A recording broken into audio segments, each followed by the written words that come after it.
Hola, recibe un saludo muy especial en este día donde compartimos la palabra del Señor y un pequeño mensaje para vivirla mejor en nuestra vida. Te invito para que allí en los comentarios dejes tus intenciones para orar por ti y por tus necesidades. Tomamos el Evangelio de hoy según San Lucas capítulo 4, versículos del 24 al 30. Habiendo llegado Jesús a Nazaret, le dijo al pueblo en la sinagoga: En verdad les digo que ningún profeta es aceptado en su pueblo. Puedo asegurarles que en Israel había muchas viudas en los días de Elías, cuando estuvo cerrado el cielo 3 años y 6 meses, y hubo una gran hambre en todo el país. Sin embargo, a ninguna de ellas fue enviado Elías, sino a una viuda de Sarepta, en el territorio de Sidón. Y muchos leprosos había en Israel en tiempos del profeta Eliseo. Sin embargo, ninguno de ellos fue curado, sino Naamán el sirio.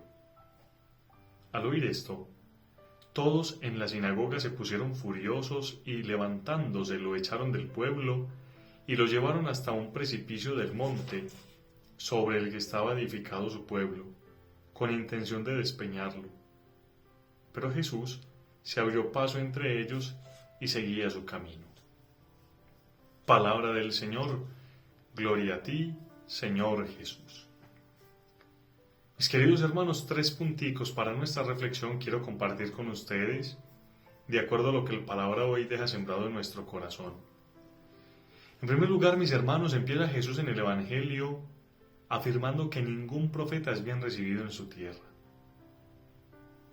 Y es que Jesús experimentó en su vida que hablarles a aquellos que lo conocían desde pequeño, a aquellos que sabía de dónde venía, a aquellos compatriotas o conciudadanos, era difícil.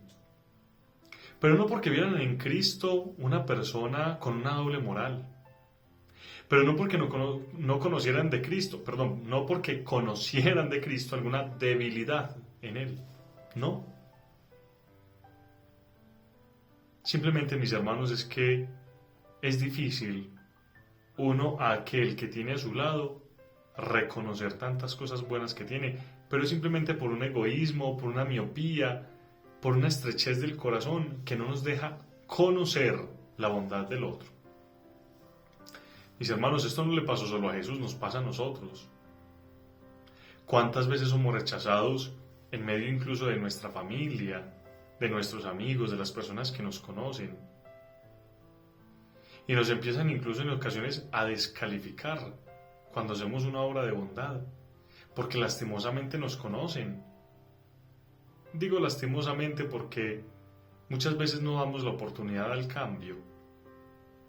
Mis hermanos, hoy tenemos que aprender a darle la oportunidad del cambio a los demás, así como nosotros queremos que también nos den oportunidad de cambio a nosotros. A creer en los demás como queremos también que crean en nosotros. En segundo lugar, el Evangelio nos muestra cómo el Señor empieza a encarar a esta gente y les dice: miren, había muchísimos leprosos en Israel y ninguno fue curado sino un sirio. Habían muchas necesidades, muchas viudas en Israel, pero Elías fue enviado a una viuda de Sarepta, del territorio de Sidón.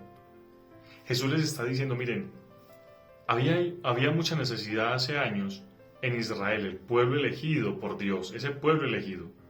Y hago las comillas es porque se creían como el pueblo elegido, y así lo era, pero creían que las cosas del Señor eran solo para ellos y no para los demás.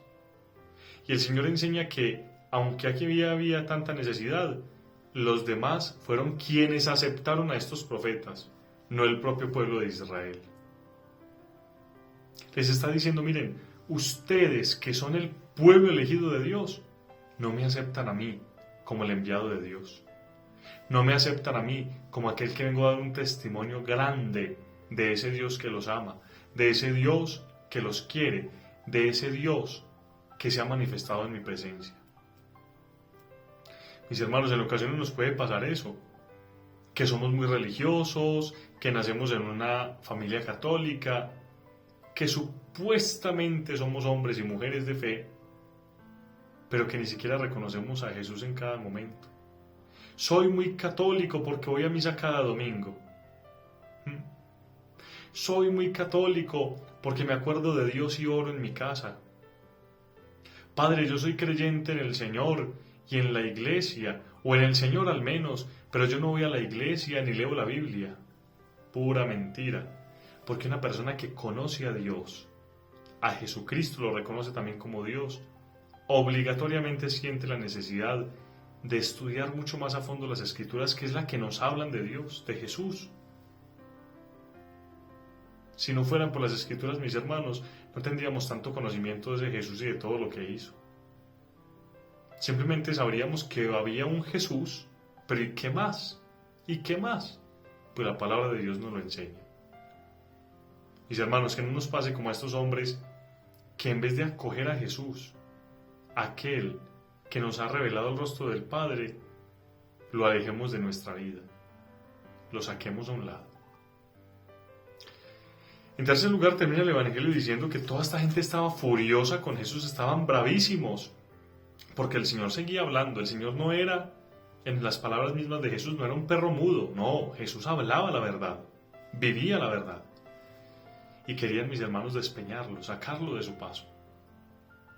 En ocasiones nos pasa en la vida lo mismo. Cuando el Señor nos va enrostrando nuestro pecado, nuestra fragilidad, cuando nos acercamos a Dios y nos sentimos más necesitados de Él, cuando queremos estar a su lado, pero no queremos comprometerlos, mejor los sacamos a un ladito. Entonces las personas en nuestra familia, las abuelitas, las mamás, el sacerdote, tantas personas en nuestra familia que nos hablan de Dios, le hacemos el quite, los dejamos a un ladito. No, mira, con tu temita, silencio por favor, cuidado. Pero muchas veces esto pasa, mis hermanos, porque aún reconociendo que Dios existe, que Dios se manifiesta y que esas personas nos hablan de Él, queremos dejarlo a un lado, callarlo. Esto le pasó a esta gente, que querían despeñar, querían matar a Jesús, porque Jesús le estaba diciendo las verdades de frente, porque Jesús le estaba revelando muchas cosas que ellos no aceptaban. Y que no acepten no significa que no sean, no las reciben y ya. Mis hermanos, que no nos pase a nosotros, que rechacemos a quienes nos hablan de Dios solamente por no comprometernos, o porque nos fastidian, porque nos dicen la verdad. Eso le pasó a Herodes también, cuando Juan el Bautista le fastidiaba tanto a él y a su esposa, que no era su esposa realmente. ¿Qué hicieron? Decapitaron a Juan. Sigamos anunciando al Señor, mis hermanos, aunque muchas veces nos rechacen, porque seremos como Jesús, seguiremos adelante y tendremos una recompensa muy grande. Recuerden, mis hermanos, que confiamos en Jesús, Jesús, Jesús. Y la bendición de Dios Todopoderoso, Padre, Hijo y Espíritu Santo, esté con ustedes y los acompañe siempre. Feliz día.